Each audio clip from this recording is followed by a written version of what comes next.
Урматтуу Москва шаарындагы мекендештер, эгерде сиз жакын арада Казакстанга чыгып кетүүнү ниет кылсаңыз, сизге тажрыйбалуу айдоочу Асылбек мырзаны сунуштайбыз. Биздин Аль Фортуналары кызмат кылат. Унабыз ыңгайлуу жана кенен жолдо кыйналбайсыз. Жолго чыгарда документти чорнойдон текшеребиз. Без пересадка өзүбүз алып кирип чыгабыз. Биздин дарек метро проспект Мира 39А. Биздин байланыш номер +7926 929 1820. Орусиянын үчүн алган Пригожиндин Ростовдон чыгып бара жаткан сүрөтү тарады. Социалдык тармактарда Вагнер аскер компаниясынын ээси Евгений Пригожиндин Ростов-на-Донудагы түштүк аскер округунун штабынан чыгып бараткан сүрөтү тарады. Анда белгисиз фотограф Евгений Пригожинди унаанын терезесинен бирөөгө кол булгалап жаткан сүрөтүн тартып алган. Учурда Ростов-на-Дону шаарынан вагнерчилер чыгып кетүүдө. Өз кезегинде Орусия президентинин басма сөз катчысы Дмитрий Песков Евгений Пригожинге козголгон кылмыш иши кыскартылганын, Пригожин Беларуска кетерин билдирди. Булак Суперкежи.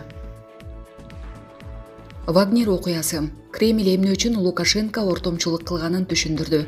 Россия президенти Владимир Путин менен Беларус лидери Александр Лукашенко телефон аркылуу сүйлөштү. Вагнер тобунун жетекчиси Евгений Пригожин менен жакшы тааныш болгондуктан Беларус президенти Минскиде ортомчулук кылууну демилгелеген. Бул тууралуу РИА Новости Путиндин маалымат катчысы Дмитрий Песковдун билдирүүсүнө таянып жазды. Эки өлкөнүн башчылары Лукашенко абалды жөнгө салууда ортомчулук кыларын макулдашты. Сиздер эмне үчүн Лукашенко деп сурашыңыздар мүмкүн.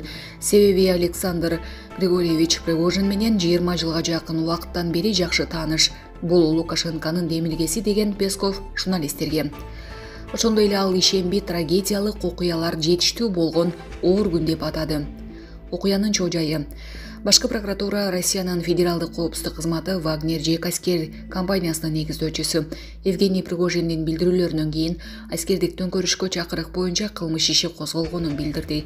Бул кылмыш үчүн 12 жылдан 20 жылга чейин эркинен ажыратуу жазасы каралган.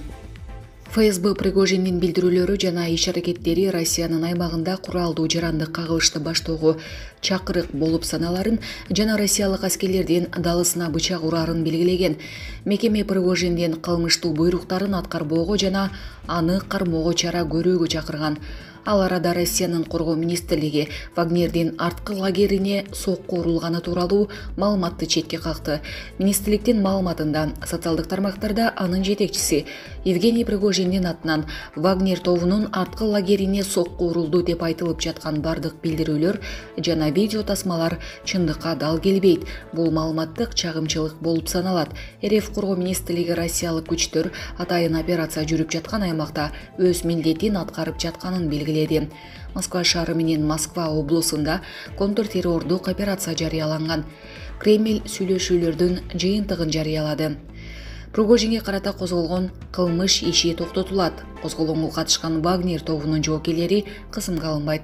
Каалагандар коргоо министрлиги менен келишим түзө алат. Минскинин ортомчулугу Лукашенконун өзүнүн демилгеси менен ишке ашты. Болуп өткөн окуя атайын операциянын жүрүшүнө таасир этпейт. Жоокерлер контрчабуулдун мизин кайтарууда. Операция уланат.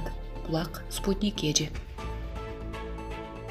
Лукашенко менен сүйлөшүүдөн кийин Пригожин вагнерчилерди артка кайтарды.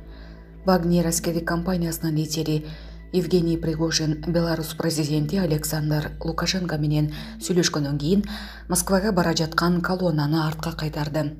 Өзүнүн жаңы кайрылуусунда Евгений Пригожин алар вагнерчилерди таркатууну каалашарын, ошондуктан согушкерлер 23-июнда адилеттик маршына чыгышканын айтты. Москвага чейин 200 километрге жетпеген жолду басып өттүк. Бул убакыттын ичинде биз согушкерлерибизден бир тамчы канын төккөн жокпуз. Азыр кан төгүлө турган учур. Ошондуктан бардык жоопкерчиликти түшүнүп, биз колонналарыбызды буруп, план боюнча карама-каршы тарапка талас стандартына жөнөп жатабыз деп жазды Евгений Пригожин телеграм-каналына. Ага чейин Беларус президенти Александр Лукашенко Евгений Пригожин менен сүйлөшүүлөрдү жүргүзөрүн жарыялаган. Анын айтымында тараптар Орусиянын аймагында кандуу кыргынды чыгарууга жол бербөө боюнча бир бүтүмгө келишкен. Булак Суперкежи. Евгений Пригожинин козголоңунан улам орус банктарында доллар кымбаттады. Вагнер аскер компаниясынын негиздөөчүсү Евгений Пригожиндин козголоңунан улам Орусиянын банктарында доллары кымбаттады. Бул тууралуу жалпыга маалымдоо каражаттары жана телеграм каналдары жазып чыгышты.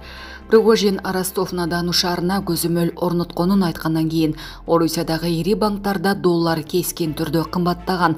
База телеграм каналынын маалыматына караганда көптөгөн банктарда доллардын курсу 90 рубльдан евро 100дөн ашты. Ал арада Орусиянын Борбордук банкы 24-июнга карата валюта курсун 1 доллар үчүн 84,1 рубль, евро 91,5 рубль деп белгиледи.